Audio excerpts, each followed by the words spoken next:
ప్రస్తుతం మనతో పాటు సీనియర్ జర్నలిస్ట్ తాము బాలాజీ గారు. నమస్తే సార్. నమస్తే. సో రీసెంట్గా వంటలు చేసుకునే పెద్ద ఆమె కుమారి ఆంటీ. సో ఈ నేమ్ బాగా పాపులర్ అయింది తెలంగాణ అలాగే ఆంధ్రాలో కూడా. అదే ఈమె బిగ్ బాస్లోకి వెళ్తుందంటూ ఒక వార్త అయితే వెలుగులోకి వచ్చింది. అలాగే నెట్ఫ్లిక్స్లో ఈమె లైఫ్ స్టోరీ అలాగే ఈమె చేస్తున్న పని గురించి కూడా ఒక డాక్యుమెంటరీ కూడా తీస్తున్నారని కూడా వచ్చాయి. సో అన్నీ కూడా ఎంతవరకు వాస్తవాలు? నెట్ఫ్లిక్స్ అఫీషియల్గా అనౌన్స్ చేయలేదు, కానీ ఒక వార్త అయితే విపరీతంగా వైరల్ అవుతుంది. ఈవెన్ ఇంగ్లీష్ డైలీస్ కూడా దీన్ని కవర్ చేసాయి.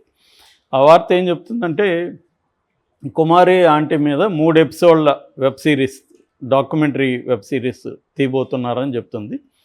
మామూలుగా ఏంటంటే, ఇటు రియల్ స్టోరీస్ని చాలా వాటిని నెట్ఫ్లిక్స్ కానీ అమెజాన్ కానీ వీళ్ళు ఓటీటీ ప్లాట్ఫామ్స్ డాక్యుమెంటరీ తీస్తున్నారు రియలిస్టిక్గా. అంటే కొన్ని వీళ్ళు క్రియేట్ చేస్తారు, కొన్ని వీళ్ళే వెళ్ళి ఆమెతో ఒక డ్రామటైజ్ చేసి కొన్ని సీన్లు తీస్తారు. దీంట్లో ఇన్వాల్వ్ అయిన అందరి దగ్గర బయట తీసుకుంటారు.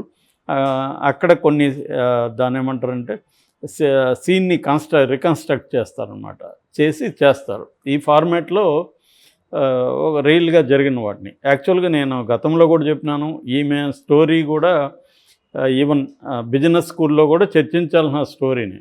ఎందుకంటే ఈమెనే కాదు, ఇలాగే చాలామంది 100 మంది ఉంటారు, కానీ ఒక్కరి స్టోరీలు బయటకు వస్తుంటాయి ఒక్కోసారి. అది ఆమె ఏమి ప్లాన్ చేసో పిఆర్ నెట్వర్క్ పెట్టుకొని చేసింది కాదు. ఆమెకి అనుకోకుండా ఎవరో ఒక కుర్రాడు తిన్నప్పుడు అతను 1000 రూపీస్ 2 లివర్స్ ఎక్స్ట్రా అని చెప్పింది ఈమె. దాన్ని అతను ఫన్నీగా దాన్ని తీసుకొని వెళ్ళి పెట్టాడు. అది అనుకోకుండా పాపులర్ అయిపోయింది.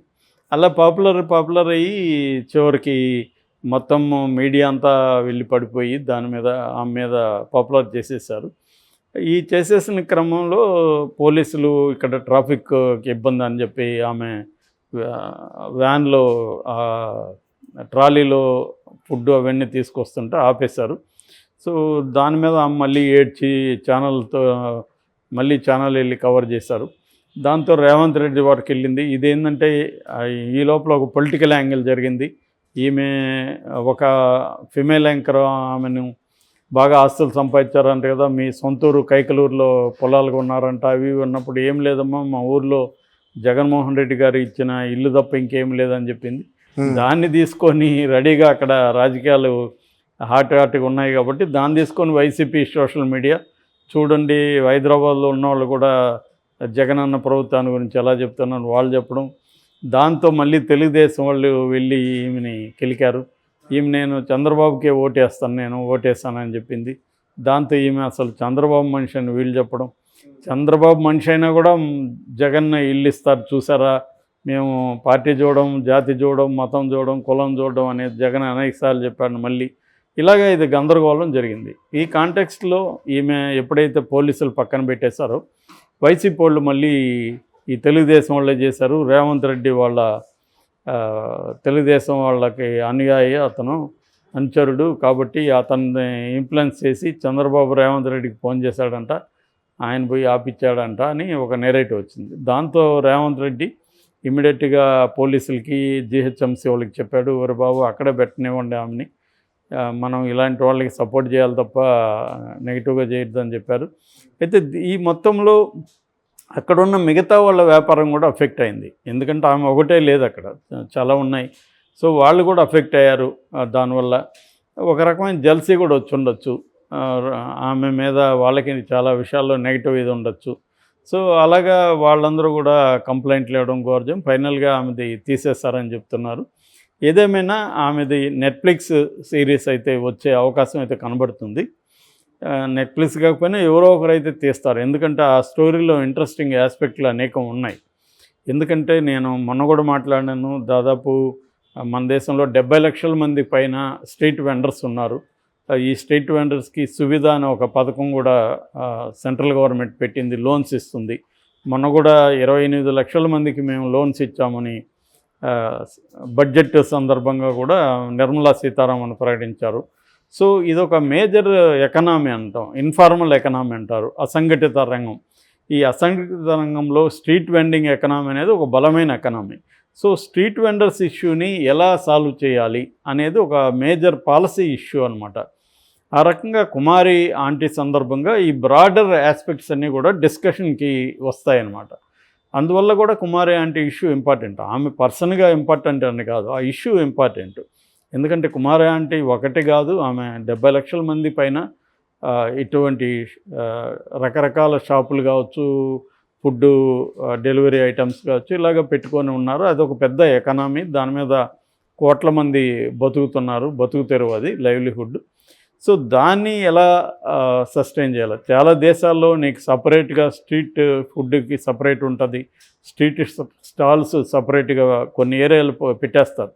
ఆ ఏరియాలకు వెళ్తే మనకి స్ట్రీట్ ఫుడ్ కంప్లీట్గా, మేము ఆ మధ్య బ్యాంకాక్ వెళ్ళినప్పుడు కూడా స్ట్రీట్ ఫుడ్కి సపరేట్గా ఉందన్నమాట. ఒక ఏరియాకి వెళ్తే కంప్లీట్గా స్ట్రీట్ ఫుడ్డే ఉంటుంది, ఆ షాపులే ఉంటాయన్నమాట.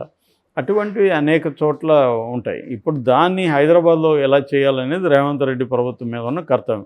అందుకని ఈ కాంటెక్స్ట్లో చాలామంది ఏంటంటే, ఈమె కుమారి ఆంటీకి నువ్వు షాప్ పెట్టిస్తావా లేకపోతే మంచి పెట్టిస్తావా అనేది ఇంపార్టెంట్ కాదు. ఇలాంటి వాళ్ళు అందరికీ ఏం చేయబోతున్నావు?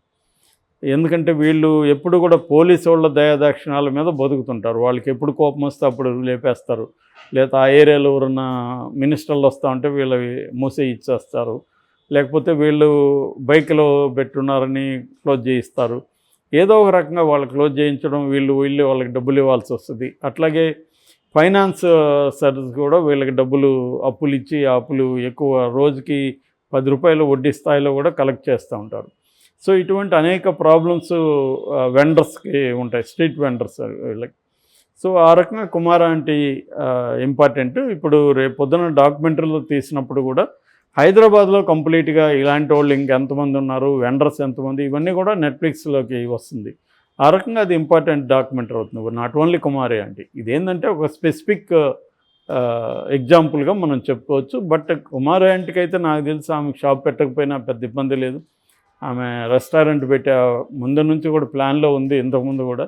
ఇప్పుడు ఇంకా ఆమెకు ఫైనాన్స్ కూడా వచ్చే అవకాశం ఈజీగా ఉంది, బ్యాంక్స్ కూడా వస్తూ. రేపు పొద్దున రేవంత్ రెడ్డి నేను వస్తానన్నాడు అక్కడికి, కాబట్టి ఆమె చేయించుకోగలదు. Already Bigg Boss 7th season 7లో పార్టిసిపెంట్స్ అందరూ కూడా రీయూనియన్ పేరుతో ఫంక్షన్ చేశారు. శ్రీముఖి దానికి యాంకరింగ్ చేసింది. సో దాంట్లో ఈమెని చీఫ్ గెస్ట్గా పిలిచారు. ఈమె తన డిషెస్ అంతా కూడా వాళ్ళకి తినిపించింది, నాన్ వెజ్ తీసుకెళ్ళి. అది ఇప్పుడు వైరల్ అయింది ఆ వీడియో అంతా కూడా. సో రేపొద్దున బిగ్ బాస్ కూడా పిలుస్తారు ఖచ్చితంగా. బిగ్ బాస్లో కూడా ఆమెకు డబ్బులు రావచ్చు. రేపొద్దున నాగార్జునే రెస్టారెంట్ పెట్టడానికి హెల్ప్ చేస్తానని చెప్పచ్చు. ఇంకా పాపులర్ అయ్యే అవకాశం ఉంది ఆమె. సో పాపులర్ అయినప్పుడు ఆమె రెస్టారెంట్ కూడా వెరీ పాపులర్ అవ్వచ్చు. కాబట్టి ఆమెకి దీనివల్ల పర్సనల్గా అయితే ఆమెకి ఓవరాల్గా చూసుకున్నప్పుడు మధ్యలో ఆమె మన సినిమాటిక్ డ్రామా ఉంటుంది ఆమె లైఫ్లో. హ్యాపీ మూమెంట్స్ ఉన్నాయి, సాడ్ మూమెంట్స్ ఉన్నాయి. ఆమెను తీసుకుని మధ్యలో 46 జీవోని రద్దు చేయమని పోలీస్ అభ్యర్థులు ఆమెను ఇబ్బంది పెట్టారు వెళ్ళి. ఇలాంటి అనేకం ఉంటాయి. ఎప్పుడైనా పాపులారిటీ అనేది అదేదో చెప్పినట్టుగా అన్ని రోజెసే ఉండవు, దాని కింద ముళ్ళు కూడా ఉంటాయి. అన్నిటినీ డీల్ చేయాలి. పాపులారిటీ అంటే నీ ఆల్వేస్ హ్యాపీగా ఉండదు. మీడియా అనేది డబుల్ ఎడ్జెడ్ వెపన్. నీకు ఎప్పుడు హ్యాపీనెస్ ఇవ్వదు, నేను బాధ కూడా పెడుతుంది. నిన్న కూడా అమ్మాయి ఎవరు బర్రెలెక్క చూస్తున్నాం. బర్రెలెక్క ఈ 46 జీవో సందర్భంగా అక్కడికి వెళ్తే 46 జీవో గురించి నీకేం తెలుసు అని అడిగారు. అమ్మాయికి కోపం వచ్చింది. నాకు 46 జీవోలు డీటెయిల్స్ ఏమి తెలియదు, నిరుద్యోగుల సమస్యని నేను వచ్చాను, నాకు తెలిస్తేనే రావాలని కోపంగా వెళ్ళిపోయింది. అలాగా అమ్మాయికి మీడియా ఇబ్బంది పెడుతుంది, మీడియా వల్ల ఆమెకి మేలు జరిగింది. అంటే ఓవరాల్గా సమ్ టోటల్ అన్నప్పుడు కుమార్ ఆంటీకి మాత్రం మేలు జరిగిందని చెప్పచ్చు ఫైనల్గా. ఎందుకంటే ఆమె క్రేజ్ పెరిగింది. రేపు పొద్దున ఆమె చిన్న రెస్టారెంట్ ప్రాపర్గా రెంట్కి తీసి పెట్టుకున్నా ఖచ్చితంగా బాగా జరుగుతుంది. రేపు పొద్దున కుమార్ ఆంటీ స్టాల్స్ హైదరాబాద్లో ఒక 10 వచ్చినా కూడా ఆశ్చర్యం లేదు, ఫ్రాంచైజీ.